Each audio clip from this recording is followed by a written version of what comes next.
Welcome to the Data Made Good Data Visualization Minute. I wanted to show you very quickly the new ArcGIS Maps for Power BI. Here we are in Power BI Desktop. This is the September release of the desktop. I enabled the ArcGIS Maps in settings, and what you can see is I can see the Esri visualization right here. It's called ArcGIS Maps for Power BI Preview. Now I've already bound it here to some data. You notice that my data set, which is Port of Seattle data. It's where the Port of Seattle is investing in Seattle. We have the latitude and longitude and values. I can also use locations, and it will automatically geocode locations, place names, and so forth. Now I have the data on the map. You see the new base types. I can do things like select all the data within the map and see all of the different data points on the other side. But I can do more. I have more capabilities here, which is, for example, I can set different kind of base maps. So if I wanted to see a dark gray base map or an OpenStreetMap base map or the Esri ArcGIS base map, I can go ahead and do that. If I wanted to see the intensity of my data points, I could actually go and select a heat map. And so you can see I have a heat map here on my map. So I can see that there's a lot of intensity in this one little area and this area. This gives me ability to see where I need to go look. I can also see by the number of projects in cluster maps. I can really see that this area is a significant area of investment. And if I drill in, I can see that, there's a few scattered different points, but really it's all centered around this port area, which is great. So let's go back to the size shape. Now what I can also do is I can go and select different kinds of visualization for this. One of the great features here is you can really see, different kinds of ways of sizing the data points. And what this is going to do is it's going to help you understand numerically what's happening. So that, this project is significantly larger than this one. And so it's going to be very important to be able to do that. You can also adjust things like the data point size, transparency of the data points, and so forth, if you wish to. So the last thing that I wanted to show you is how this is going to help you really contextualize these data points. And one of my favorite layers here is the US population density layer. So what I'm going to do is I'm going to just select that layer, and it'll take a second to load. And what you can see is that the primary investment area, this area that had a huge heat signature on the heat map, is fairly low population density. One of the great things about this demographic layer is if I click on it, you can see in the tooltip that the population density is 507 persons per square miles. In 5 years, it will be 552 persons per square miles.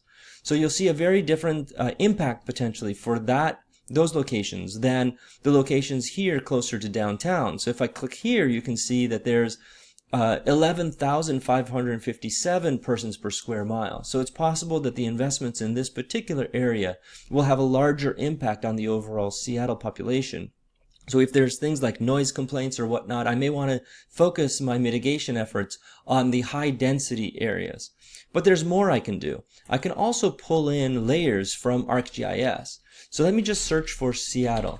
Now what's happening is Esri is searching all the public layers that have been published on ArcGIS Online, or layers that are in Esri's Living Atlas, which is a curated set of layers that are available. And what I can do now is I can incorporate those layers into my map. So one of my favorite ones that's in here is this work source locations layer, which is the King County work source location. Let me go ahead and pull that in. And now you can see that I have some additional symbols on my map. And if I zoom in here, what I can see is that these projects are in proximity to these work source locations. What that means to me is, if we're trying to help folks get a job, maybe what we can do is we can partner the project managers for these three zones with the project managers at the work source location, and together they can see if they can pull in some folks who'd be visiting that work source as having jobs there. So that's one great thing. Another one, just to show you some more of the power of this, is here's a series of landmarks. So this is a layer of various landmarks within Seattle. And if I zoom back in here, what you can see is that some of these projects actually align with landmarks. I'm going to use this little tool here, which is the reference layer selection mode. And what I can see is that little data point right there is right next to that point right there, and what that is, that's Pier 56. So I can see that that project may be related to Pier 56. If I'm a reporter at Seattle Times or whatnot, what I could do is I could go look at this and see what the story is around the renovations that are happening to that location. Likewise, what I could do is I could go select on this location here, which is right on top of another one of these locations, and you can see this is fire station number 5. And so again, they're doing some work on fire station number 5. So that's interesting. Now, all this is real good, but what I can do is I can do some more, which is, here is a layer that the city of Seattle provided. And what it provides is it provides the land use for the city of Seattle.